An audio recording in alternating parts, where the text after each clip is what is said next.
Hello friends, easiest home gardening में आपका स्वागत है। फ्रेंड्स, ये बोट लिली का प्लांट है। इसे और भी कई नामों से जाना जाता है, जैसे कि Moses in the cradle, oyster plant, rhoeo plant, spiderwort और Christ in the manger, cradle lily, पर्वर flame, Moses in the basket इत्यादि। इसके बहुत सारे नाम हैं, लेकिन 3-4 नाम इसके बहुत ही पॉपुलर हैं, जैसे कि एक हो गया बोट लिली और ओयस्टर प्लांट, रियो प्लांट और moss in the cradle. Friends, इसका जो बायोलॉजिकल नेम है ट्रेडस्कैंटिया स्पेंथेसिया है। ये कॉम्बलिन एशियाई फैमिली से बिलोंग करता है और एक पेरिनियल प्लांट है। फ्रेंड्स, इसकी बहुत सारी वैरायटी अवेलेबल है। इसकी जो मोस्ट वैरायटी है और उसका नेटिव है वो मैक्सिको और सेंट्रल अमेरिका है। इसकी बहुत सारी वैरायटी में एक तो ये हो गया जो कि बाहरी सतह जो है ग्रीन है और जो निचली सतह है वो पर्पल है। ये ज़्यादातर ग्राउंड कवर में इस्तेमाल किया जाता है। और जो एक दूसरा वैरायटी है वो रियो गोल्ड, जिसे नाम से जानते हैं। इसमें जो पत्तियां होती हैं वो गोल्ड होती हैं और जो स्ट्रिप होते हैं ऊपर वो हरे रंग के देखने को मिल जाएंगे। एक होता है कि ग्रीन पिंक में जो स्ट्रिप है वो पिंक कलर में आपको देखने को मिल जाएंगे। और इसके फ्लावर्स की बात करें तो इसके फ्लावर्स में 3 पेटल्स होते हैं। 3 पेटल्स यानी 3 पंखुड़ियाँ होती हैं और इसके फ्लावर्स जो है ब्रेक्स के बीच में होते हैं। अब ब्रेक्स क्या चीज़ होता है? ब्रेक्स कोई नया चीज़ नहीं होता है। ब्रेक्स जो है मॉडिफाइड लीव्स ही होती है और ये जो है ज़्यादा छोटी होती है, लेकिन कुछ प्लांट में ये बड़ी दिख जाएंगी, जैसे कि पॉइंसेटिया में। पॉइंसेटिया की जो खूबसूरती है वो ब्रेक्स की ही है। ब्रेक्स बहुत सारे लोगों को ऐसा लगता है कि ये फूल है, लेकिन वो फूल नहीं, वो लीव्स होते हैं और उसके लीव्स जो है बड़े होते हैं, यानी ब्रेक्स बड़े होते हैं और जो फूल जो है काफ़ी नॉमिनल होता है, बहुत छोटा होता है। इसके फूल ज़्यादातर 2 कलर में अवेलेबल हैं, एक सफ़ेद हो गया और एक गुलाबी। ज़्यादातर यही दोनों कलर आपको देखने को मिलेंगे। जो इसका ब्रेक्स होता है वो बिल्कुल नाव की तरह देखने को मिलता है और उसमें जो फूल हैं वो ऐसे लगेगा कि जैसे कि कोई 3 आदमी जो है उस नाव में बैठे हुए हैं। इसलिए इसके आधार पर एक इसका और नाम भी है कि 3 मैन इन द बोट। और इसके क्लाइमेट की बात करें तो इसे वार्म और ह्यूमिड जो है क्लाइमेट इसे अच्छा लगता है। ये ट्रॉपिकल और सब ट्रॉपिकल एरियाज में बहुत ही अच्छे तरीके से ग्रो होते हैं। इसके बाहर जो है ये ज़्यादातर जो है इंडोर ही ग्रो किए जाते हैं और वहाँ नमी के लिए जो है एक स्मॉल जो है ह्यूमिडिफायर का यूज किया जाता है। ये प्लांट फ्रॉस्ट टॉलरेंस जो है नहीं है, इसलिए इसे ज़्यादातर जब बहुत ज़्यादा टेस्ट जो है ठंडा पड़ने लगता है तब इसे इंडोर भी रखा जा सकता है। अगर हम इसके सॉइल की बात करें तो इसे जो है थोड़ा सा एसिडिक जो है सॉइल जो है पसंद है। जैसे कि मोस्टली प्लांट में ऐसा होता है कि उन्हें एसिडिक सॉइल ही पसंद होता है, तो इसको भी एसिडिक सॉइल ही पसंद होता है। एसिडिक सॉइल उसे कहते हैं जिसका कि पीएच वैल्यू 7 से नीचे होता है और 7 होगा तो न्यूट्रल होगा, 7 से ऊपर होगा तो बेस हो जाएगा। तो इसे जो है 6.1 जो है वो बेस चाहिए, बेस नहीं मतलब एसिडिक सॉइल चाहिए। 6.1 पे ये जो सॉइल होगा वो एसिडिक ही होगा। सनलाइट की बात करें तो इस प्लांट को पार्शियल शेड ही अच्छा लगता है और मॉर्निंग की लाइट तो हर एक प्लांट को अच्छा ही लगता ही है। और इस प्लांट को अगर ठंडा पड़ रहा हो तो उसे जो है आप डायरेक्ट सनलाइट में भी रख सकते हैं, क्योंकि ठंडक का जो धूप होता है उसकी इंटेंसिटी जो है थोड़ी सी धीमी हो जाती है। लेकिन इसमें जून का महीना चल रहा है और समर जो है काफ़ी ज़्यादा है, इस वजह से इसे डायरेक्ट सनलाइट में नहीं रखा जा सकता है। इसे हम अपने यहाँ पेड़ के नीचे जो है रख सकते हैं। जिसके यहाँ अगर ग्रीन नेट हो तो ग्रीन नेट के नीचे रख सकता है, या फिर वो जो है जैसे हमारे यहाँ पेड़ है तो अगर किसी और के यहाँ भी पेड़ है तो उसे पेड़ के नीचे रखा जा सकता है। और किसी और के यहाँ अगर मान लीजिए ये भी नहीं है तो उसे ऐसी जगह रखें जहाँ पे कि सुबह की कुछ देर की जो है इसे डायरेक्ट सनलाइट मिले और पूरा दिन इसे ब्राइट लाइट मिले, तो ये बहुत ही अच्छे से ग्रो होता है। वाटरिंग की बात करें तो ये प्लांट जो है ड्रॉट टॉलरेंट है। ड्रॉट टॉलरेंट का मतलब है ये सूखे स्थिति को भी बर्दाश्त कर सकने में सक्षम है। और इसकी प्रूनिंग की बात करें तो इसका प्रूनिंग जो है स्प्रिंग के सीजन में इसका प्रूनिंग किया जाता है, यानी जब ये प्लांट जो है डोरमेंसी से निकलता है यानी स्प्रिंग में, तब जाके इसमें जो है न्यू ग्रोथ देखने को मिलेगी और उसी समय जो है आप इसका जो है प्रूनिंग कर सकते हैं। प्रूनिंग होगा तो न्यू शॉर्ट्स आपको देखने को मिल जाएंगे और जो बहुत बड़ा ब्रांचेज है उसे आप कट भी कर सकते हैं। मैंने इस प्लांट में अभी तक जो है प्रूनिंग नहीं किया, सिर्फ इसमें एक प्लांट लगाया था और धीरे धीरे करके ये मल्टीप्लाई होते गया और ये जो है पूरा गमला इससे भर गया और ये जो है दिखने में काफ़ी अच्छा लग रहा है। प्रूनिंग की वजह से ही प्लांट और जो है बुशी बनते हैं और जब इसका प्रूनिंग करें तो हाथों में ग्लव्स जरूर पहन लें, क्योंकि इसमें एक सेप निकलता है जिसकी वजह से आपके स्किन में इरिटेशन भी हो सकता है और यदि आंख में चला जाए तो इससे आंखें लाल भी हो सकती हैं और जलन भी पैदा कर सकती हैं। और इस प्लांट को पेट्स और बच्चों से तो दूर ही रखना है। मेरा जो पिछला वीडियो था टिकोमा का, वो प्लांट जो है बिल्कुल भी पॉइजनस नहीं था, लेकिन उसकी तुलना में ये थोड़ा सा पॉइजनस आपको देखने को मिल जाएगा। अगर हम फर्टिलाइजर की बात करें तो ये प्लांट बहुत हाई फर्टिलाइजर की डिमांड नहीं करता है। इसे सिर्फ महीने में एक बार फर्टिलाइजर देने की ज़रूरत पड़ती है। फ्रेंड्स, अगर कोई प्लांट हमारे यहाँ बहुत कम जो है वो फर्टिलाइजर की डिमांड करता है तो क्या करते हैं कि हम बीच बीच में राइस वाटर तो हम देते ही हैं, मिट्टी जब ड्राई हो जाती है तो बीच बीच में हम नॉर्मल वाटरिंग कर देते हैं, क्योंकि जब प्लांट ज़्यादा डिमांड नहीं करते हैं फर्टिलाइजर की तो उसमें नॉर्मल वाटरिंग की जो है ज़रूरत पड़ जाती है, क्योंकि अगर हाई जो है फर्टिलाइजर हो जाएगा तो वो जो है उसको नुकसान भी कर सकते हैं। इसलिए हम बीच बीच में नॉर्मल वाटरिंग ही कर देते हैं।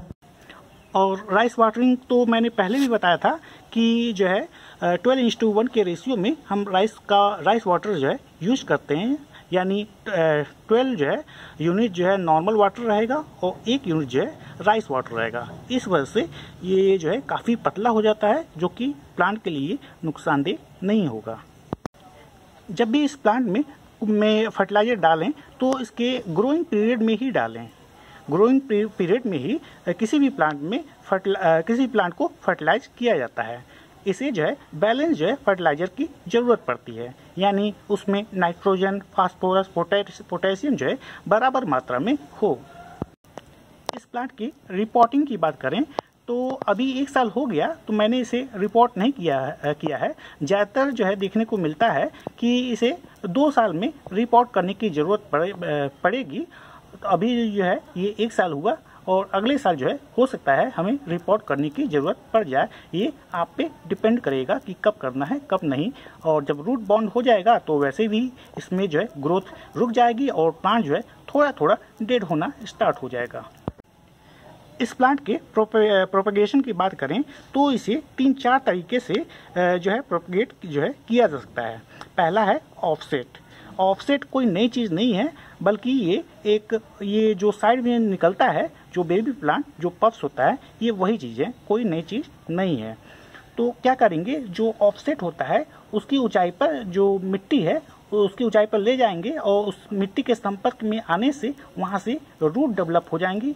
रूट डेवलप होने के बाद से और आराम से रूट के नीचे से वो कट कर देंगे और जो प्लांट होगा जिसमें कि जड़ निकली हुई होंगी उसे हम किसी नए पॉट में लगा देंगे और इस तरीके से एक नया प्लांट तैयार हो जाएगा ऑफसेट के थ्रू।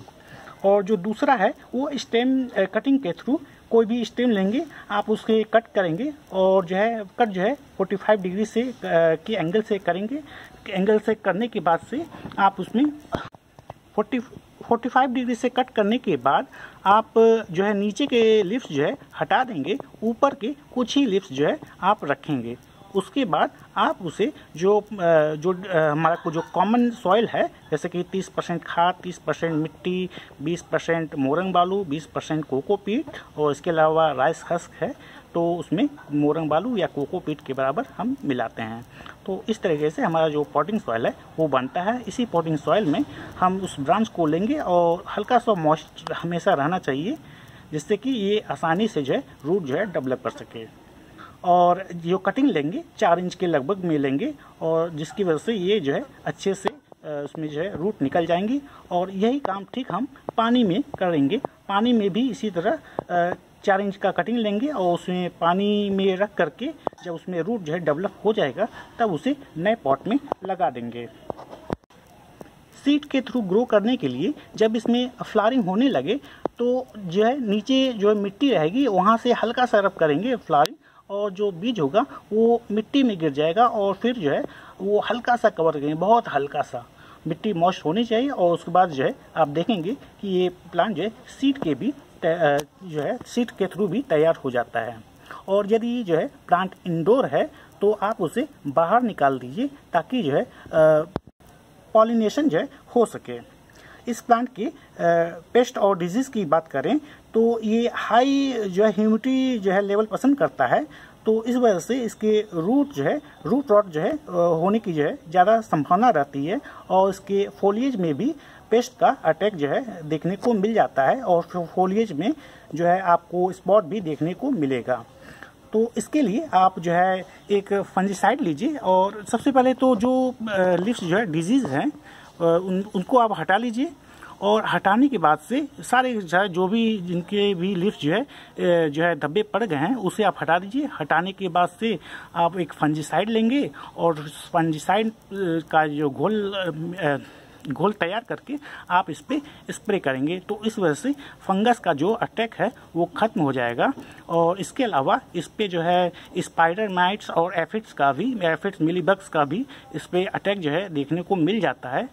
तो इसके पेस्ट जो अटैक हैं उससे बचने के लिए जैसा कि हमने बताया था कि आप 1 लीटर पानी लेंगे और उसमें जो है लिक्विड सॉप मिलाएंगे, और उसमें लिक्विड सॉप मिलाने के बाद उसे अच्छी तरीके से हिलाएंगे। हिलाने के बाद उसमें आप जो है नीम ऑयल जो है डालेंगे।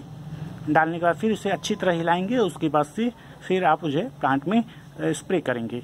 चलिए फ्रेंड्स, हमारे पास जो है एक नीम ऑयल है, उसे हम दिखाते हैं। फ्रेंड्स ये देखिए, ये नीम ऑयल है और ये आधा लीटर का हमने ख़रीदा था। इसको यूज करने के लिए वैसे तो इसमें जो इंस्ट्रक्शन दिया हुआ है, आप 1 लीटर पहले आप गाढ़ा घोल तैयार करेंगे। यानी पहले आप 1 लीटर पानी लेंगे, फिर उसमें जो है 7.5 ml यानी 1.5 चम्मच जो है आप इसमें लिक्विड सॉप मिलाएंगे। लिक्विड सॉप मिलाने के बाद आप उसे अच्छी तरह मिलाएंगे। जब हल्का फोम मिल जाए पतला, तब जाके उसमें आप इस जो ये बॉक्स, ये डब्बा है नीम ऑयल का, इसे आप अच्छी तरह से हिला करके तब जाके इसमें 4 चम्मच यानी 20 ml, 1 चम्मच जो है 5 ml का होता है, तो 4 चम्मच इसमें डालेंगे और डाल करके उसे अच्छी तरह से मिलाएंगे। मिलाने के बाद जो है आप उसे प्लांट पे स्प्रे करेंगे 15 से 20 दिनों पे। और उसके बाद क्योंकि एक बार में जो है वो जो है डिजीज़ जो है ख़त्म नहीं होगा, उसे कई बार जो है स्प्रे करना पड़ता है।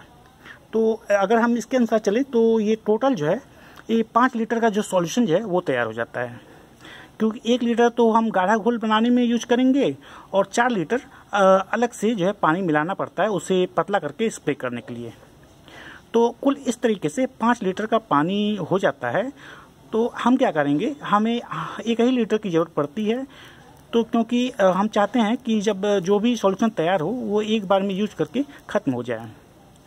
तो ख़त्म करने के लिए हम क्या करते हैं, जो 5 लीटर है उसे 5 से डिवाइड करते हैं, तो जिससे कि 1 लीटर हमें मिलता है। और उसी 1 लीटर में 1 लीटर ये नॉर्मल वाटर हो जाता है। और जो लिक्विड सॉप है जैसे कि 7.5 ml है 1.5 चम्मच, तो उसे भी 5 से डिवाइड करते हैं। यानी हाथ में इतना लेंगे कि जो है 5 बार लेने पर जो है 1.5 चम्मच के बराबर हो जाए। अंदाज से लेंगे, थोड़ा बहुत कम ज़्यादा हो जाए कोई दिक्कत नहीं है। और उसके बाद उसको अच्छी तरह मिला देंगे। मिलाने के बाद नीम ऑयल को भी अच्छी तरह हिलाएंगे। हिलाने के बाद इसमें से हम 5 से डिवाइड करेंगे। जैसे कि 4 चम्मच था यानी 20 ml, इसको 5 से डिवाइड करेंगे तो 1 चम्मच से भी कम आएगा। तो आप ऐसा लेंगे कि 1 चम्मच से भी थोड़ा सा कम आए। तो इस तरीके से हम उस जो 1 लीटर पानी है उसमें मिलाएंगे। मिला के अच्छी तरीके से इसका जो 1 चम्मच से भी कम है वो मिलाकर अच्छी तरह हिलाएंगे। हिलाने के बाद से उसे प्लांट में स्प्रे करेंगे इवनिंग के टाइम में, ताकि फोटोसिंथेसिस की प्रक्रिया जो है बाधित ना हो। और फिर मॉर्निंग में हम नॉर्मल वाटर से धुल देंगे, जिसकी वजह से जो उस पर परत लगा है जो लिक्विड सॉप का और नीम ऑयल का वो साफ़ हो जाए और फिर प्लांट का जो फोटोसिंथेसिस है वो सुचारू रूप से चल सके। और ये प्लांट तो टॉक्सिक है, जैसे कि हमने बताया था। जब भी आप कटिंग करें तो हाथों में जो है ग्लव्स पहन लें, जिसकी वजह से इसका जो सैप है आपके स्किन से टच ना हो। और इस वजह से आप इस प्लांट से जो है जो इसका जो पॉइजनस सेप है उससे आप बच सकते हैं ग्लव्स पहनकर। इसलिए जब भी आप इसमें कटिंग कीजिए तो आप इसे ग्लव्स पहन लीजिए और पेट्स से और बच्चों से इस प्लांट को दूर रखिए, नहीं तो फिर वो इसे खा सकते हैं। फ्रेंड्स, इसकी ये जो वाली वैरायटी है ये पार्क और नर्सरी में आसानी से किसी भी जगह आपको आसानी से दिख जाएंगे। ये आगे ग्रीन है और पीछे पर्पल। तो ये वैरायटी सबसे ज़्यादा पॉपुलर है ग्राउंड को कवर करने के लिए। इसके अलावा आप गमले में लगाना चाहते हैं तो वेरीगेटेड में तो और भी सुंदर लगेगा। फिलहाल हमारे पास यही वैरायटी है और इसी वैरायटी को हम अपने गमले में लगाए हुए हैं।